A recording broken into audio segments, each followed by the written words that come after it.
good evening everyone. Today, now at evening, the KCET result has been published.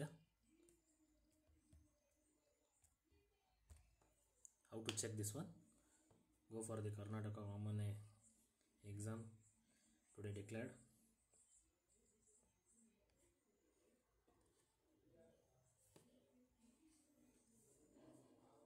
They have given that UGCET 2024 ಫಲಿತಾಂಶಗಳ link 1/6/2024 release ಆಗಿದ್ದು, ನಿಮ್ಮ register number, ನಿಮ್ಮ hall ಟಿಕೆಟಲ್ಲಿ ಇರ್ತಕ್ಕಂಥ register number, first you have to address your register number here.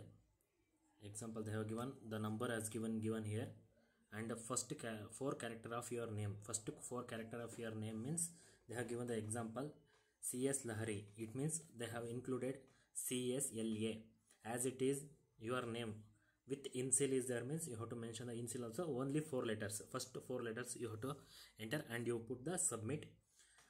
I hope you have done the best. All the best for your future. Congratulations who got secured the highest score, ranking, everything. This is the way you can find out the CET result. Just now it has been released.